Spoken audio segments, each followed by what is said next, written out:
Hello అండి, నమస్తే. Savitri cooks స్వాగతం. నేను ఈరోజు మీకు చూపిస్తున్న వంట రొయ్యల ఫ్రై. ఈ రొయ్యల ఫ్రై ఇలా చేసుకొని తిన్నారంటే మళ్ళీ మళ్ళీ ఇదే చేసుకొని తింటారు, అంత బాగుంటుంది. ఈ రొయ్యల ఫ్రైని నేను ఎలా తయారు చేస్తానో చూపిస్తాను, మీరు కూడా తప్పకుండా ట్రై చేయండి.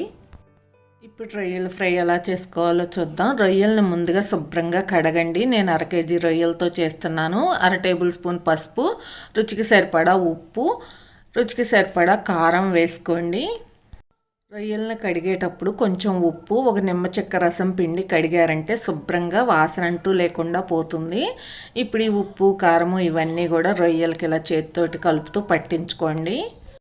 ఇలా అంతా ఒకసారి బాగా కలిపేసుకొని మూత పెట్టి ఒక అర్ధగంట పక్కన పెట్టేసుకుందాం.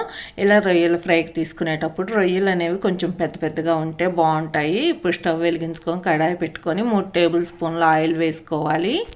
మామూలుగా అయితే నాన్ వెజ్ అన్నిటికీ కూడా కొంచెం ఆయిల్ ఎక్కువే పడుతుంది, కానీ రొయ్యలకు అంతగా ఏం పట్టదు. ఆయిల్ వేడెక్కిన తర్వాత 2 పెద్ద పెద్ద ఉల్లిపాయలు చిన్న చిన్న ముక్కలుగా కట్ చేసి 2 పచ్చిమిర్చి చీలికలు వేసుకోండి.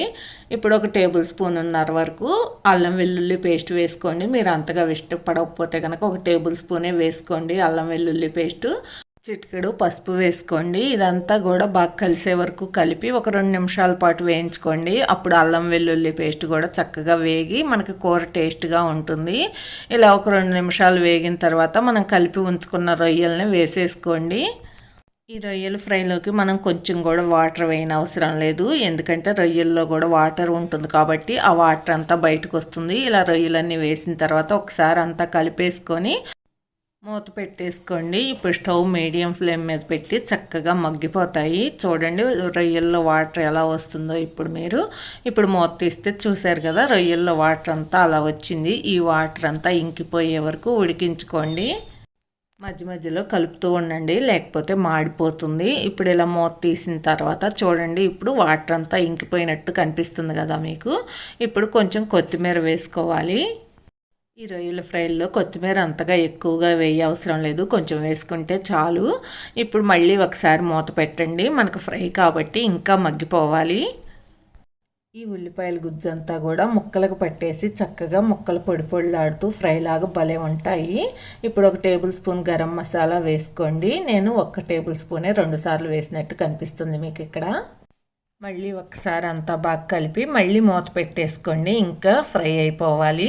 ఇలా చేస్తేనే మనకి కూర చక్కగా ఫ్రై లాగా వస్తుంది. ఇప్పుడు చూడండి దాదాపుగా అయిపోయింది, కూర రెడీ అయిపోయినట్టే. లాస్ట్లో కొంచెం కరివేపాకు వేసుకోండి, పచ్చగా ఉంటే కరివేపాకు బాగుంటుంది. కరివేపాకు మీ దగ్గర ఉంటే వేసుకోండి, లేకపోతే ఏం లేదు. రొయ్యలు అనేవి మనం పెద్దగా ఉన్నవి తీసుకుంటేనే వేగిపోయేసరికి ఇలా చిన్న చిన్నగా అవుతాయి, మరి చిన్నవి తీసుకుంటే చిన్నగా అయిపోతాయి. ఇంకా అందుకని పెద్దవి తీసుకోండి అని చెప్పాను, లేకపోతే చేసేదేమీ లేదు.